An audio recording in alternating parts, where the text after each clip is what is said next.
मेरी पैदाइश जो है वो दुबई में हुई थी और क्योंकि मेरे फादर दुबई में जॉब करते थे, मेरी मदर को जो निकाह है वो फ़ोन पे हुआ और वहाँ चली गई। तो मेरा जो सेकंड नंबर है मेरा भाइयों में, तो मेरी पैदाइश वहीं हुई। तो मेरी डेफिनेट जो स्कूलिंग है वो सेंट एंथोनी स्कूल में हुई। तो वहाँ पे जब हम जाते थे तो जो मेरी टीचर थी वो कहा करती थी कि यू हैव टू से डैडी, अब्बू पापा नहीं कहना आपने, क्योंकि वो कल्चर ऐसा था। तो फिर हमने वहाँ से अपने फादर को डैडी कहना जो है वो शुरू किया और बड़ा अच्छा इन्वायरमेंट था।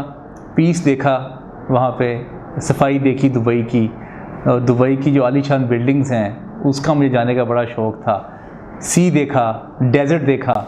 ये छोटी उम्र में मैंने ये सारी चीज़ें वहाँ पे देख ली। और वहाँ पे जो फिर कुछ ऐसा सिलसिला हुआ कि दुबई से फिर शिफ्ट होना पड़ा हमें पाकिस्तान में, क्योंकि मेरे फादर को अपने फादर से बहुत प्यार था। तो जब उनकी तबीयत बहुत ज़्यादा नासाज रहती थी तो कई साल वो इस तज़ब्ज़ब में रहे कि मैं पाकिस्तान में चला जाऊं या दुबई में जॉब करूं।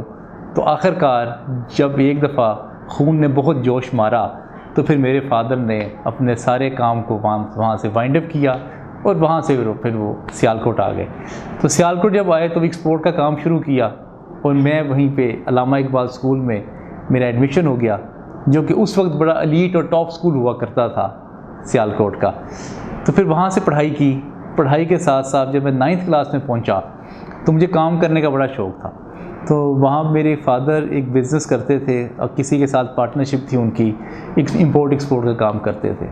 तो मैंने वहाँ पे एक्सपोर्ट का काम जब करते थे वहाँ पे मैंने जॉब शुरू कर दी और मुझे 600 रुपये मिलते थे और 600 रुपये मैं लेता था और मुझे बड़ी खुशी होती थी, क्योंकि उन दिनों में आम लोग जो थे उनको 100 या 150 रुपये महीने तकरीबन मिलते थे जो स्टूडेंट्स वहाँ जो थे, और मुझे 600 मिलते थे। मुझे बड़ी खुशी होती थी और मैं बड़ा अपराइट फील करता था बाकी सब में।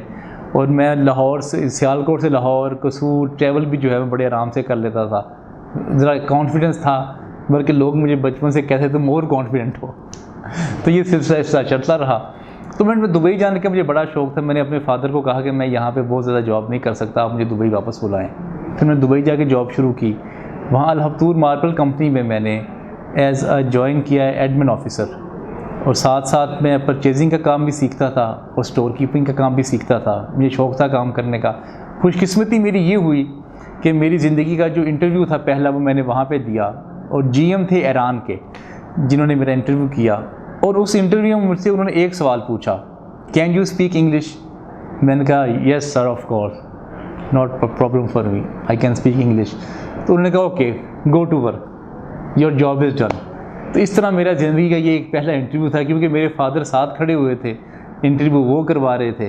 तो मेरी अपनी फादर की वजह से मुझे बड़ी आसानी से वहाँ पर जॉब मिल गई। तो फिर मैंने 2-2.5 साल वहाँ पर काम किया और काफ़ी मैंने एक्सपीरियंस लिया, परचेजिंग का भी, बिज़नेस का भी, सीखता रहता था। मुख्तलिफ़ जगहों पे जाता था, मुख्तलिफ़ लोगों से मिलता था, क्योंकि वहाँ पे मुझे सिख कल्चर, हिंदू, ईसाई सबसे मेरी मुलाकात हो गई। और मैं ज़रा ब्रॉड माइंड था सब में से। मैं उनके साथ ही खाना खा लिया करता था, मैं उनके साथ ही मूवीज़ देख लिया करता था, मैं उनके घर में भी चला जाता था, उनके क्वार्टर में चला जाता था। तो मेरा उनके साथ एक बड़ा अच्छा जो बाउंडिंग वाला रिलेशन होता है वो उनके साथ बन गया। तो फिर वो मेरी बात सुनते भी थे। जब कोई प्रोजेक्ट फंसता था तो फिर GM या हेड ऑफ़ डिपार्टमेंट्स मुझे कहते थे कि आप ये काम करवाएं इनसे, क्योंकि आपका जो रिलेशन है वो इनके साथ ज़रा अच्छा है। अच्छा, और मैं एक वाहिद मुसलमान था वहाँ पे जिसको क्रिश्चियंस भी, सिख भी और हिंदू भी बड़ी रिस्पेक्ट भी बात करते थे। अगर कोई मसला भी आता था तो फिर वो कहते थे कि अली अब्बास के पास लेके जाएंगे मसला, इसको ये रिज़ॉल्व करेगा। तो फिर मैं जब वहाँ से वापस आया तो फिर मुझे शौक़ हुआ लर्निंग एंड डेवलपमेंट का। लर्निंग एंड डेवलपमेंट में मैंने फिर फ़ायद हसन सियाल साहब का एक लेक्चर अटेंड किया चैम्बर ऑफ कॉमर्स में। मैं सोचता था क्या काम करूँ ज़िंदगी में, सब लोग पैसे कमा रहे हैं, मैं भी अगर पैसे कमाने में लग जाऊँगा तो एक टाइम ऐसा आएगा कि मैं पैसे कमाते कमाते मर जाऊँगा। मैं ये पैटर्न देखता था अपनी फैमिलीज़ में कि लोग बच्चों की शादियों के लिए फ़िक्रमंद होते हैं, फिर उनकी शादियों के लिए फ़िक्रमंद होते हैं, फिर वो एक लंबा अरसा लगाते हैं प्लॉट लेने में, फिर घर लेने में, फिर एक उम्रा करते हैं। और मैं देखता था यही रूटीन लाइफ है, घर बनाना, शादी करना, फिर एक घर बनाना, फिर बच्चों का घर बनाना, फिर उम्रा करना। तो मैंने कहा कि ज़िंदगी में कुछ एक्साइटमेंट होनी चाहिए, कोई डिफरेंट काम भी इंसान को ज़िंदगी में करना चाहिए, जिसमें एक लेगेसी भी छूट सके मरने के बाद। और जो इंसान के जो मोमेंट्स हैं वो भी इंसान ज़िंदगी में इंजॉय कर सके, एक मैक्सिमम प्लेयर के साथ गुजार सके, रिस्पेक्ट में गुजार सके, सोशल स्ट्रक्चर जो है उसका ज़िंदगी का वो बेहतर हो। तो फिर मैं ट्रेनिंग एंड डेवलपमेंट और लर्निंग की फील्ड में आया और फिर मैंने तकरीबन 6-7 साल से फिर मैं काम कर रहा हूँ मुख्तलिफ़ अखबारात में, टीवी चैनल्स को मैं कंसल्टेंसी देता हूँ, मुख्तलिफ़ यूनिवर्सिटीज़ में जाता हूँ एज अ लेक्चरर पढ़ाने के लिए, और साथ यूनिवर्सिटी के स्टूडेंट्स को मोटिवेशन पे, लर्निंग एंड डेवलपमेंट पे, how they can successful in their life, how they can get the job और कैरियर डेवलप वो कैसे कर सकते हैं, इन डिफरेंट मौज़ूआत पे मैं ट्रेनिंग्स देता हूँ। और ख़ास तौर पे जो रेडियो को मैंने चूज़ किया क्योंकि पाकिस्तान का जो मीडिया है वो रेटिंग सिस्टम पे ज़्यादा चलता है। तो रेटिंग सिस्टम में जो प्रोड्यूसर है ना, वो कान में एक बात जो आपको कहता है उस बात के मुताबिक, फिर कंपनी की पॉलिसी के मुताबिक, फिर चैनल की पॉलिसी के मुताबिक चलना पड़ता है।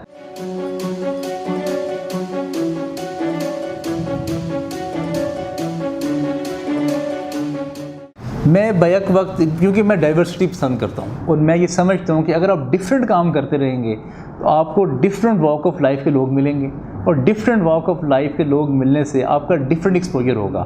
मैं ट्रेनिंग्स भी देता हूँ, कॉर्पोरेट में एडवाइजरी का काम करता हूँ और साथ साथ मैं रेडियो पे काम करता हूँ, अखबार में कॉलम लिखता हूँ, किताबें लिखता हूँ और थोड़ी सी ट्रैवलिंग जो है वो भी कर लेता हूँ। पहले मैं ट्रेनिंग ऑर्गेनाइज़ किया करता था तो उसमें मुझे बहुत ज़्यादा अप्रिसिएशन नहीं मिलती थी। मैं ये देखता था जो स्कॉलर्स होते हैं, जो राइटर्स होते हैं या जो ट्रेनर्स होते हैं, उनकी अप्रिसिएशन, एंकर्स की अप्रिसिएशन वो ज़्यादा होती है। तो उसके साथ साथ मैंने सोचा कि मैं किताब लिखता हूँ ताकि मैं अपने आप को एक इंटेलेक्चुअल इस्टेब्लिश कर सकूँ। तो फिर मैंने पहली किताब लिखी तसव्वुफ़ और आज के सूफ़ी, जो कि मेरी लाइफ का पिछला जो सारी स्टडी थी 10-15 सालों की, कि पाकिस्तान में टॉलरेंस कैसे क्रिएट हो सकता है, टॉलरेंस के अलावा पीस कैसे आ सकता है पाकिस्तान में। तो इस चीज़ों ने मुझे मोटिवेट किया किताब लिखने में, क्योंकि जिस ज़माने में मैं किताब लिख रहा था उस वक्त उस ज़माने में धमाके बहुत ज़्यादा हो रहे थे। तो मैंने सोचा कि एक ऐसा स्कूल ऑफ थॉट होना चाहिए जो इंसान की ज़िंदगी गुजारने के लिए, क्योंकि इंसान को ज़िंदगी गुजारने के लिए स्कूल ऑफ थॉट एक मज़हब की ज़रूरत होती है। तो मैंने तमाम स्कूल ऑफ थॉट्स को स्टडी किया और तसव्वुफ़ को भी स्टडी किया। फिर तसव्वुफ़ को जब मैंने स्टडी किया तो मैंने ये देखा कि ये बेहतरीन स्कूल ऑफ थॉट है ज़िंदगी गुजारने के लिए, जिसमें लोग एक दूसरे को काफिर नहीं कहते, जिसमें लोग एक दूसरे को बुरा भला नहीं कहते, एक्सेप्ट करते हैं और कहते हैं आए मिल के खाना भी खाते हैं और खुदा की तलाश करते हैं। तो इस तरह मेरी मोटिवेशन आई कि लिखने की किताब। इस इदारे में काम कर रहा था सुपीरियर ग्रुप ऑफ कॉलेजेस में, उन्होंने अखबार लॉन्च करनी थी। तो उन्होंने अखबार लॉन्च की तो उन्होंने अपनी ही यूनिवर्सिटी से कुछ ऐसे लोगों को चूज़ किया जो इंटरेस्ट रखते हैं मीडिया का, रेडियो का, और जिनके ताल्लुकात हैं मुख्तलिफ़ कॉलमिस्ट के साथ, एंकर्स के साथ। तो मैंने ज्वाइन कर लिया नई बात अखबार। फिर मैंने वहाँ से कॉलम लिखने शुरू किए, क्योंकि जो मेरी स्टडी थी तसव्वुफ़ के नाम से मेरा कॉलम आता था और वो मैंने कॉलम लिखने शुरू कर दिए। उसके बाद उन्हीं कॉलम्स की बुनियाद पे मुझे एक टीवी चैनल है वैल्यू टीवी उस वक्त हुआ करता था, तो वहाँ पे मुझे एक अपॉर्चुनिटी मिली वैल्यू टीवी पे प्रोग्राम करने की। मैंने पाकिस्तान के तमाम सूफ़ी स्कॉलर्स को, स्पिरिचुअल पर्सनैलिटीज़ को इकट्ठे किया और तसव्वुफ़ के नाम से एक अपना प्रोग्राम शुरू कर लिया, जो कि 8 बजे के स्लॉट पे आया करता था। और फिर उन प्रोग्राम्स को फिर मैंने एक यूट्यूब चैनल बनाया, उस पर भी अपलोड कर दिया। उसके बाद फिर मैंने देखा कि चैनल्स की कुछ रिक्वायरमेंट ज़्यादा सख्त होती हैं रेटिंग्स के हवाले से, तो मुझे अपॉर्चुनिटी मिली रेडियो चैनल की। मैंने FM 103 चैनल ज्वाइन कर लिया, अपने प्रोग्राम का नाम उम्मीद रखा। मैंने देखा कि पाकिस्तान में डीमोटिवेशन बहुत है, लोग डिप्रेस बहुत है, एंजाइटी बहुत है, फ्रस्ट्रेशन बहुत है, इसको कैसे कम किया जाए।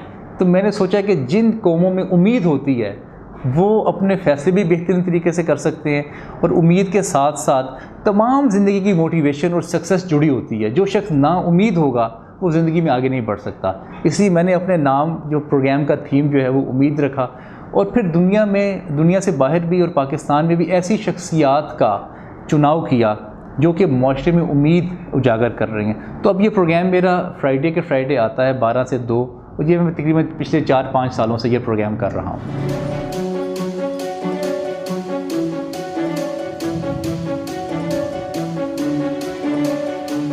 पहली बात ये कि आपने कहा ना कि मोटिवेशनल स्पीकर्स जो हैं वो बढ़ रहे हैं बहुत ज़्यादा।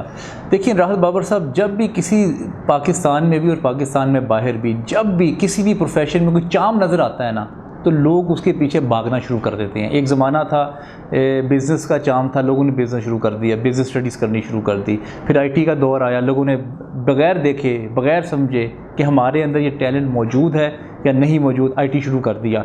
अब लोगों को ये लगता है कि जो मोटिवेशनल स्पीकर्स हैं इस फील्ड में बहुत ज़्यादा इज़्ज़त है, फेम है, ट्रैवलिंग है, चाम है, सेल्फीज़ हैं, प्रमोशंस हैं, पैसा है, तो हमें ये करना चाहिए। जबकि मैं ये कहता हूँ कि ये वही कर सकता है जो आपने कहा ना कि जो लोग अपनी ज़िंदगी में जिनकी सक्सेस नहीं होती या कम होती है वो ये सिखाना शुरू कर देते हैं, या उनका अपना क्या मुकाम होता है। देखिए राहत बाबर साहब, जो इंस्पायरेशन है ना, ये अचीवमेंट से आ सकती है, ये गुफ्तगू से नहीं आ सकती। लोग फ़ौरन से देखते हैं ये कौन सी गाड़ी पे आया है, इसने कपड़ों की सिलेक्शन कहाँ से की हुई है, और अगर ये हमें सिखा रहा है तो इसकी अपनी ज़ात में सक्सेस क्या है। तो जो 2 घंटे का जो आपने लेक्चर दिया होता है ना मोटिवेशनल, जो बड़ा आपने बूस्ट किया हुआ एक दफ़ा, वो झाग की तरह बैठ जाता है अगर आपको ये अंदाज़ा हो कि ये शख्स की अपनी कोई पहचान नहीं है। मैंने 2008 में एक लेक्चर प्रिपेयर किया था ऑन ट्रैवलिंग एंड टूरिज़म, उसको मैंने डिलीवर किया 2018 में। 10 साल मैंने इसकी प्रिपरेशन की। लेक्चर मैंने हालांकि तैयार कर लिया था कि आप ट्रैवलिंग और टूरिज़म कैसे कर सकते हैं, लेकिन उससे पहले मैं 15 ममालिक में पहले खुद गया, पाकिस्तान के 65 सिटीज़ में पहले फिरा। जब ये सारा मैंने एक्सपीरियंस किया, लोगों से मिला, कल्चर को स्टडी किया, then I started to deliver the lecture on how you can learn from travelling and how you can earn from travelling and tourism.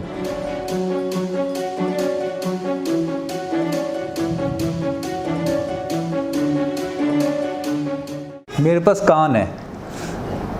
दुनिया में ना हर कोई अपनी बात सुनाना चाहता है, अपनी स्टोरी सुनाना चाहता है, अपना कथारसिस चाहता है, अपने आइडियाज़ शेयर करना चाहता है, और दुनिया में हर वक्त उस शख्स की तलाश रहती है लोगों को जो उनकी बात सुन सके, ध्यान से, मोबाइल को उल्टा करके या मोबाइल को बंद करके। ये नहीं कि आप बात भी साथ सुनते जा रहे हैं और साथ अपने मोबाइल से भी खेलते जा रहे हैं। ये मैंने जो स्टडी की ना जितने भी सूफ़ीज़ की, वो भी गरीब लोगों को, मस्कीन लोगों को जो दुख में होते थे, तकलीफ़ में होते थे, वो उनकी बात सुनते थे। व्हेन यू लिसन समवन तो 50% ऑफ द प्रॉब्लम जो है ना वो वहीं पे उनकी सॉल्व हो जाती है। बाज़ औक़ात इंसान की दिमागी उलझनें इतनी होती हैं, जब वो किसी को अपनी बात बता रहा होता है उसी में वो उलझनें जो है ना वो ठीक हो जाती हैं। दुनिया में ना लोग चार्मिंग लोगों के साथ और इंटरेस्टिंग लोगों के साथ बैठना पसंद करते हैं, ना कि उन लोगों के साथ जो कि इरिटेटिंग हों और जो हर वक्त बकवास ही करते हों या हर वक्त प्रॉब्लम्स को शेयर करते हों। तो मैं अपनी टॉक में, अपनी गुफ्तगू में 2 चीज़ों का ख्याल रखता हूँ। एक, अच्छी तरीके से सुनता हूँ लोगों को, और दूसरा, आइडियाज़ देता हूँ उनकी डेवलपमेंट के लिए। और कुछ गपशप की बातें भी करता हूँ, मूवीज़ भी शेयर करता हूँ, ड्रामे की भी बात करता हूँ, एंटरटेनमेंट की भी बात करता हूँ। तो इस तरह से मेरी PR भी डेवलप हो जाती है और मेरा जो वक्त है, जो मोमेंट्स हैं, वो भी अच्छे गुजर जाते हैं।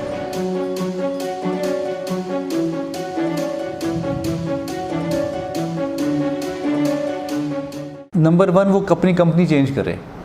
हम अमूमन अपने घर वालों और अपने चंद दोस्त और चंद प्रोफेशनल जिन लोग हमारे साथ काम कर रहे होते हैं, हमारी ज़िंदगी इन 3 लोगों में ही गुजर जाती है। जब आप नया दोस्त अपनी लाइफ में ऐड करते हैं, और वो दोस्त जिसका इल्म आपसे बेहतर है, जिसका एक्सपोजर, जिसका एक्सपीरियंस आपसे बेहतर है, जब आप उन लोगों के साथ मुलाकात रखेंगे और उनसे मिलते रहेंगे तो आप में बेहतरी आनी शुरू हो जाती है। और अल्टीमेटली आप गौर करेंगे कि अगर आप ज़िंदगी में बिलीनियर बनना चाहते हैं तो आप बिलीनियर्स के साथ कंपनी रखना शुरू कर दें। अगर आप स्कॉलर बनना चाहते हैं तो आप स्कॉलर के साथ कंपनी रखना शुरू कर दें। अगर आप ज़िंदगी में राइटर बनना चाहते हैं तो आप राइटर्स के साथ उठना बैठना शुरू कर दें। तो तहकीक ये कहती है कि विदिन 5 ईयर्स आप भी उन जैसे बन जाएंगे।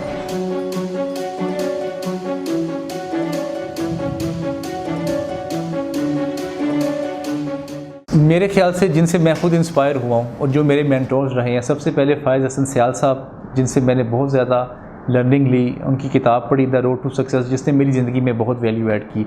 फिर मैंने बिलाल कुतुब साहब के साथ वक्त गुजारा, उनकी किताबें लिखी भी, उनके साथ वक्त भी गुजारा, उनके लेक्चर्स भी अटेंड किए। तो ये दूसरे। तीसरा, कासिम अली शाह साहब, जिनके साथ जो मेरे बहुत पुराने दोस्त भी हैं। इनकी सारी जो रिफॉर्मेशन है वो मेरे सामने हुई है। 2006 से तकरीबन इन्होंने काम शुरू किया और 2010 तक इन्होंने बहुत ज़्यादा काम किया। 2015 में इनको बहुत ज़्यादा फेम मिलना शुरू हुआ और अब 2018 में वो पाकिस्तान में भी और पाकिस्तान से बाहर भी सुने जाने वाले पाकिस्तान के सबसे ज़्यादा जो टॉप स्पीकर्स हैं उनमें उनका शुमार होता है।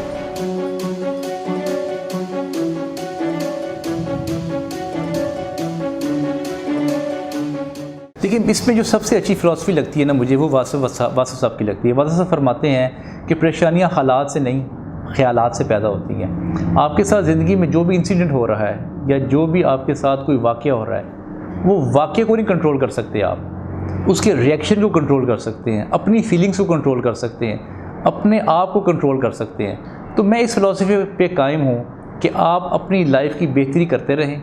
आपका लाइफ का बेहतरी का ग्राफ ऊपर की तरफ जाना चाहिए, जिसमें आपके फाइनेंसेस हैं, पर्सनैलिटी है, आपका एक्सपोजर है, आपकी कम्युनिकेशन है, आपका इल्म है, ये बढ़ता रहना चाहिए जब तक आप में हिम्मत है और जब तक आप बदल सकते हैं। क्योंकि जो हालात हैं ना, वो बहुत कम ऐसे हालात हैं जिनको आप बदल सकते हैं।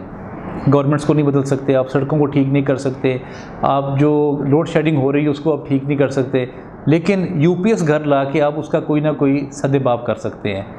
या अगर आप गर्मी में रहने की अपने आप को आदत डाल सकते हैं तो फिर भी आप गुजारा कर सकते हैं। अब देखिए, दो तरीके ज़िंदगी को गुजारने के, या तो जो है उसको एक्सेप्ट करें और रिलैक्स रहें, या तो कुड़ते रहें और अल्टीमेटली 10 से 15 साल के बाद आपको ब्लड प्रेशर हो जाएगा, आपको आर्थराइटिस हो जाएगा, आपको कोलेस्ट्रॉल होगा, आपको शुगर हो जाएगी। अब ये दो ऑप्शन आपके पास मौजूद हैं, आपने कौन सी चूज़ करनी है इसमें से?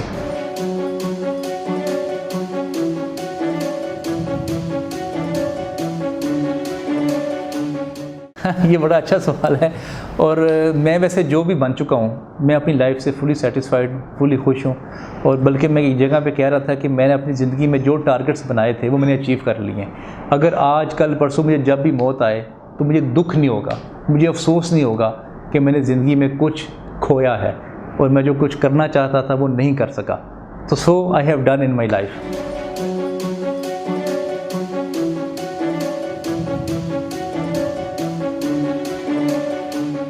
मेरे पास जो मयार है, 3 है मयार। पहला मयार ये है कि आपका जो बेडरूम है या आपकी जो लिविंग प्लेस है वो कंफर्टेबल होनी चाहिए। वो इतनी कंफर्टेबल हो कि गर्मी में आपको फुल सर्द रखे और सर्दी में आपको फुल गर्म रखे, आपकी बॉडी कंफर्टेबल हो। दूसरी ज़िंदगी आपकी गुजरती है आपके ऑफिस में, और जो आपका ऑफिस है वो सफाई में नंबर 1 हो, टॉप ऑफ द लाइन हो, वो भी कंफर्टेबल हो, उसमें कंफर्टेबल सोफ़े हों, उसमें अगर आपका जब धूप में बैठने को दिल कर रहा है तो धूप में भी आप बैठ सकें, और अगर आपका रूम में आने को दिल कर रहा है तो वहाँ रूम भी आपका ठंडा हो, और एसी जो है वो मुसलसल चलता हो। ये ना हो कि लाइट जाए अगर तो एसी बंद हो जाए। तीसरी आपकी ज़िंदगी गुजरती है ट्रांसपोर्टेशन में, आपके ट्रैवल में। जो गाड़ी है आपकी वो आपकी कंफर्टेबल होनी चाहिए। मेरे लिए आसाइश के ये 3 मयार हैं।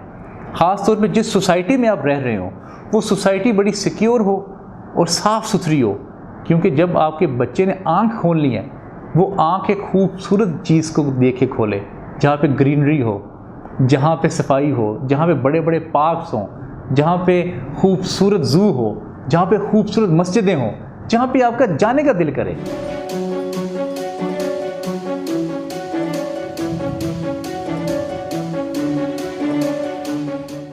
मैं ज़्यादा फोकस जो है ना वो पर्सनल डेवलपमेंट और जो अपने इर्द गिर्द के ख़ास तौर पे लोग होते हैं ना उनकी डेवलपमेंट पे ज़्यादा फोकस करता हूँ। कभी कभी बात कर लेते हैं सियासत पे, करंट अफेयर्स पे, लेकिन मैं ये कहता हूँ कि इंसान के अंदर एनर्जीज़ हैं, टाइम है, रिसोर्सेज हैं। अगर अपनी आप एनर्जी इन बहसों में लगाएंगे तो मेरे ख्याल से आप असल टारगेट से हट जाएंगे। तो ज़्यादा फोकस आपके ज़ात की अपनी अचीवमेंट्स और अपने टारगेट्स होना चाहिए। कभी कभी ये डिस्कस कर भी लें तो कोई बुरी बात नहीं है, कोई हर्ज नहीं इसमें।